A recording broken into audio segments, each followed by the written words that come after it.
Hi, have you ever heard about the periodic table of elements? If you haven't, I think it's time for you to know. Otherwise, your life can be miserable. Okay, listen up.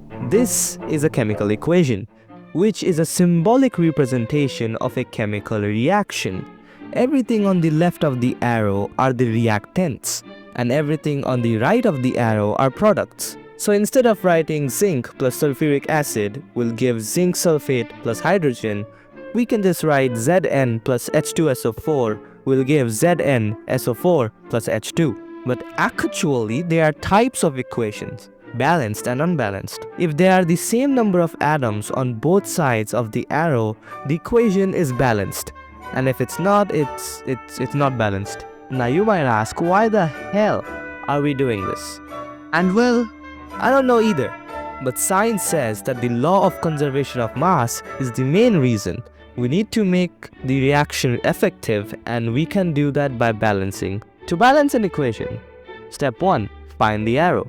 Step 2, look at how many atoms each element has on each side of the arrow. And step 3, add number of molecules in the equation to make the number of atoms on each element same on both sides of the arrow. For example, in this reaction, oxygen is less, so we gotta work on that. Now oxygen is 4 on both the sides. But what the hell, hydrogen is now 8. There, hydrogen is fixed. Looks good. Oh, come on, iron. Oh yeah, finally, we did it.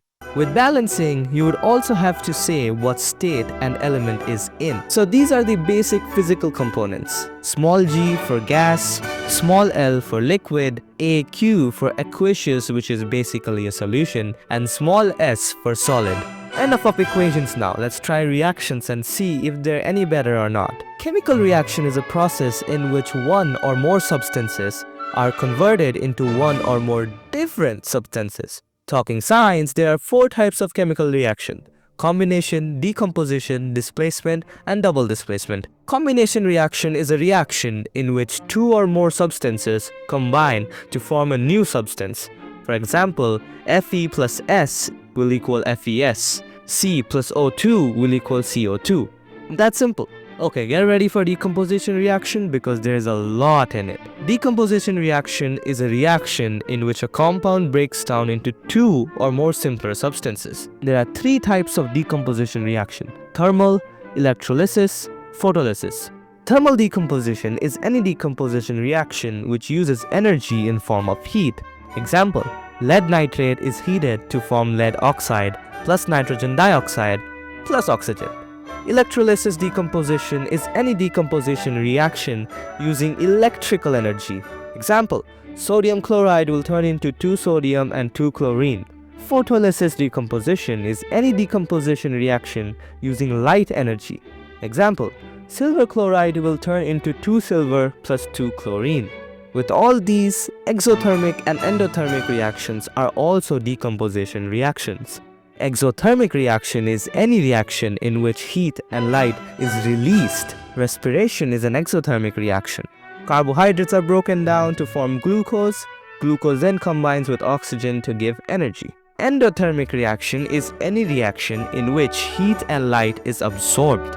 Photosynthesis is an endothermic reaction, the process in which plants make their food from sunlight, air, and water. Up next, displacement reaction. It is the reaction in which a more active element kidnaps a less active element from its compounds. It is a street fight between 2 elements. For example, in zinc plus hydrochloric acid, zinc will literally kidnap hydrogen and place himself there. So once a Weiss table said, an element with a higher reactivity shall replace the element with a lower reactivity.